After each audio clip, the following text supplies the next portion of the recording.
Now we just added another mock scrape to our arsenal for this fall, and that was in a previous video on mock scrape basics.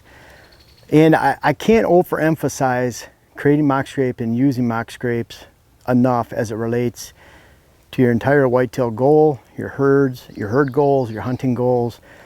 And they are an extremely powerful tool. I'm going to tell you 5 ways that you can use mock scrapes this fall to kill a mature buck and to really go after your target bucks at a lot higher level.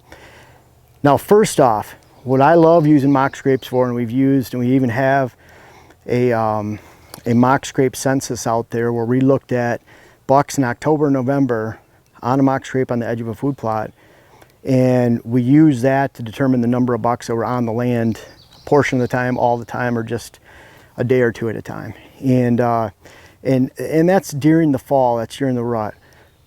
A census timing for any deer is not August or September. On the big scientific models, they'll tell you August or September purely because that's the model they use on 2,000 acres, 5,000 acres, big ranches, big leases, where you encompass the daily lives of a deer herd 365 days a year, 7 days a week, and they're not leaving. And so you can look at August to August, September to September, and you can draw some relations. But on small parcels, when I mean small parcels, when you don't encompass the herd and it's 500 acres or 1,000 acres, that's a small parcel. But especially in the parcels I deal with that are 60 to 100 acres, 20 acres, 10 acres, 160 acres, where you only encompass a fraction of the lives of the daily deer herd, hopefully during October, November, then if you're taking a census at August, in August, September, it's at the exact wrong time of the year. A mock scrape is perfect for completing a census of how many bucks you have on your land during the fall, during the hunting season, and that means October, November. So a mock scrape, we'll pin it down. They're not using mineral licks at that time. Water holes, it really depends on the day, if they're cruising a lot, if there's bad weather, if there's not bad weather, if there's been raining a lot or not. Mock scrapes are very easy to determine how many bucks you have on your land, especially a remote one like this that we've used for years. This is one of our older ones. So first off, census. Second off, I want to know that that deer is alive, that that target buck is alive, that he's on my land. And we have bucks that are hitting our mock scrapes 365 days a year, meaning that, yeah, they might have days that they go without hitting that scrape, but consistently throughout 365 days, we have those bucks hitting our mock scrapes. So for one, I want to get a census of all the bucks. 2, I want to know that that target buck is alive and he made it through the season.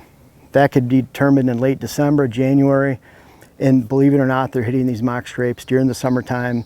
They're hitting before the season starts, and so a great way to know that that target buck you're after is alive. Now, third, what's really important for mock scrape is we can check most of our trail cams pretty easily because they're next to stand locations. We have non-invasive access for our stand locations.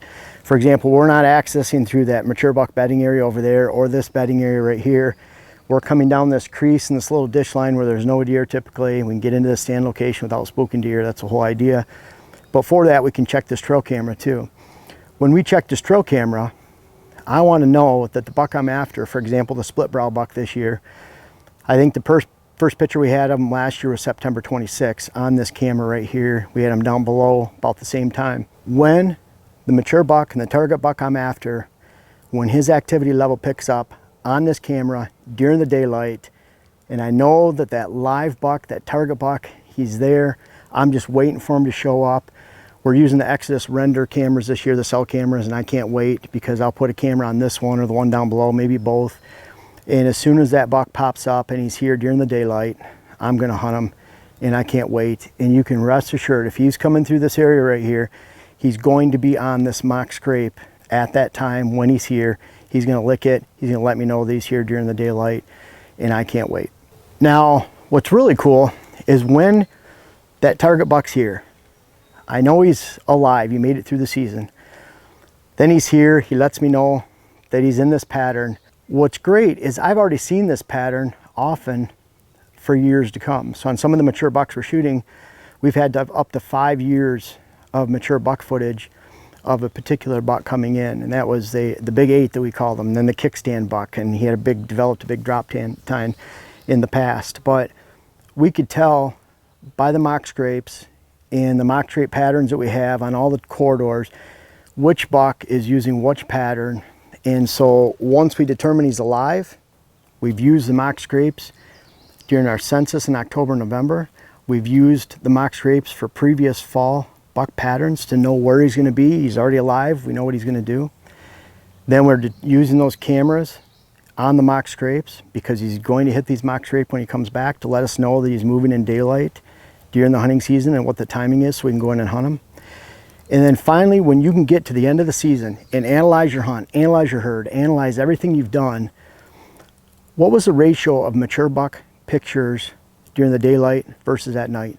We find on our mock scrapes, and if you're using your property correctly, if you're hunting it correctly, if you have your habitat improvements laid out so you're not spooking deer every time you come on and off the property, then I find that you're going to capture more mature bucks in and around shooting hours than you are in the middle of the night. And that's the pattern I've seen play out on many properties, my client properties. That's the whole goal of a lot of what this channel is about. And so there are 5 ways that you can use this mock scrape right here and a pattern of others around tree stands on your property to really make sure that you can hone down and hunt and kill that target buck this hunting season. Mock scrapes are a powerful tool. I urge you to use them. We've talked about mock scrape basics and how to use them. I have 15, 16 mock scrape videos in my playlist. I urge you to check them out. And they can be your #1 tool for patterning mature bucks and your target bucks this fall. And good luck.